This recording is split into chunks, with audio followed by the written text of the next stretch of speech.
రీసెంట్గా హైదరాబాద్లో ఒక 25 ఇయర్స్ ఓల్డ్ అమ్మాయి ఇంట్లో నుంచి బయటకు వచ్చేసి పక్కనే ఉన్న ఒక గుడి దగ్గరికి వెళ్ళి అక్కడ అమ్మవారి విగ్రహం తీసుకొని అక్కడే న్యూడ్గా అయిపోయి పక్కనే ఉన్న చెరువులోకి వెళ్ళి సూసైడ్ చేసుకుంది. సో ఆ అమ్మాయి ఎందుకు ఇలా చేసింది అని అడుగుతుంటే వాళ్ళ వదిలి ఫస్ట్ ఏం చెప్తున్నారు అంటే, లేదు ఇలా తను స్ట్రెస్ ఎక్కువ తీసుకుంటుంది అని చెప్పేసి జాబ్ మానిపించాము, ఫియర్ ఫోబియా ఉంది, తనకి స్ట్రెస్ యాంగ్జైటీ ఎక్కువ ఉన్నాయి, రాత్రి నిద్రలో పీడకలలు వస్తున్నాయని చెప్పేస్తుంది, భయపడుతుంది, ఏడుస్తుంది అని చెప్పేసి అయితే నార్మల్గా చెప్పారు. సో అక్కడ సీసీటీవీ ఫుటేజ్ చూస్తారు కదా, దానిలో కూడా ఈ అమ్మాయి వెళ్ళి సూసైడ్ చేసుకుంది, కానీ ఎవరు ఫోర్స్ చేయడం అట్లాంటిది ఇది కనిపించలేదు.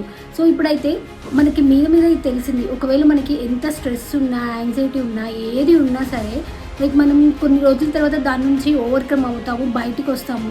కాకపోతే ఇలాంటి ఎక్స్ట్రీమ్ డెసిషన్ తీసుకోవడం వల్ల మన ఫ్యామిలీ మెంబర్స్, ఎస్పెషల్గా మన పేరెంట్స్, మన సిబ్లింగ్స్ చాలా ఎఫెక్ట్ అవుతారు కదా.